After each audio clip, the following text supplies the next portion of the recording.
What is up, ladies and gentlemen? John McClane right here, coming with some commentary. Today's topic is not in real life. Yes, not in real life. These are things that happen in movies that we all know aren't true or could never happen. So let's get into this. Space. Large asteroids are thousands of miles apart, which means that spaceships would not have to dodge continuously to avoid them.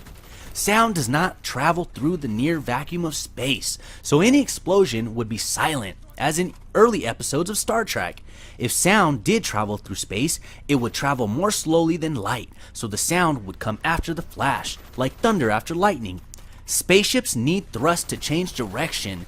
They don't bank like airplanes, as occurs in Star Wars and countless other space combat scenes. Guns. Fired one-handed, a .44 caliber Magnum as used in Dirty Harry would be uncontrollable, the recoil lifting the barrel, possibly breaking the firer's wrist, and sending the bullet into the air. Real bullets don't flash when they hit an object, even a metal one. They're made of lead and sometimes clad with copper, neither of which sparks, even when impacting on steel. A real machine gun would need to be reloaded after 1.8 seconds of rapid fire, and if it could be fired continuously, as in Terminator, Matrix, etc., it would overheat to the point of the barrel melting. Real bullets do not pack enough punch to hurl a victim backwards through the air. Haha, yeah. Transportation.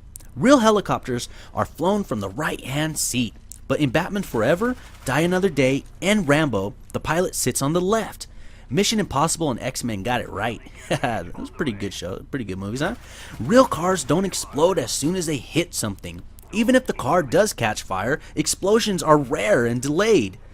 A real vehicle can only jump a gap with a steep launching ramp, but movie vehicles often do so from a shallow incline or as in Speed with no incline at all.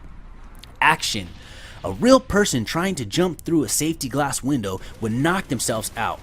If they jumped through a plate glass window, they would tear themselves to shreds. In films, they escape unhurt through a shower of broken glass. Real terrorists do not plant bombs with large, bright red LED countdown timers, as in Broken Arrow, The Fifth Element, etc. Real laser beams are not visible unless they're passing through a medium that scatters the light, such as smoke. Security beams do not show up in the air so that people can conveniently step over them. Come on now. A real person cannot outrun an explosion and dive for cover before the blast reaches them. Explosions occur at more than 135 miles per hour, and the current 100-meter record is less than 23 miles per hour. A real cigarette cannot ignite a pull of gasoline. Let's move on to westerns, huh? A real 6-gun can only fire 6 rounds before being reloaded. 2 wranglers are often seen driving massive herds of cattle that would require at least 3 times that number of wranglers to control them. Cowboys are often portrayed eating cans of beans by the fire, but according to Western author Owen Wister, who witnessed the Wild West firsthand, their staple diet was canned sardines, potted chicken, and canned deviled ham. What a meal, huh? Superheroes. You know that superheroes don't exist, but they're portrayed as existing in the real world and operating in cities populated by real humans. If a superhero were able to catch a falling heroine, the chances are that the sudden deceleration would break her neck. It seems, yes, of course it would. I thought about that, but hey, come on, it's Superman. He's probably got some superpower that when he's catching her, I don't know. Let's move on. Historical. Dinosaurs and cavemen existed in different eras of history. They didn't coexist, as in films like D.W. Griffith's 1 Million BC and the 1966 remake 1 Million Years BC.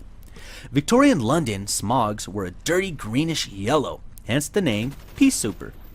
Not white, as in films like From Hell. In the US and Britain, witches were hanged or pressed, not burned at the stake as in Witchcraft and Love at the Stake. The Crucible got it right. And since we have a few more moments, let's talk about happy accidents. Yeah, I like these ones. Kevlar.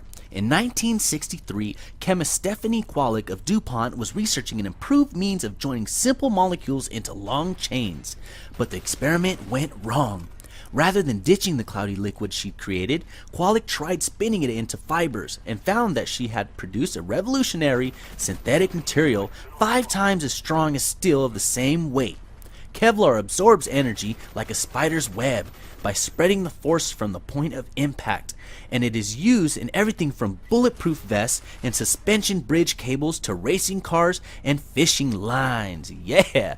All right, one more. All right, safety pins. In 1849, the Richardson brothers agreed to cancel New Yorker Walter Hunt's debt if he could invent something using a single piece of wire. After 3 hours twisting and probably turning and whatnot, he came up with the safety pin. Yeah. All right. You know what? I got to talk about the Slinky. One more, guys. Last one, I promise. The Slinky. The Slinky was conceived in 1943 when American Navy engineer Richard James saw an engine spring slide off a table on a rolling ship. He thought that a lightweight version would make a good toy. Yeah, I've had many Slinkies in my life. I used to love them, going down stairways and whatnot.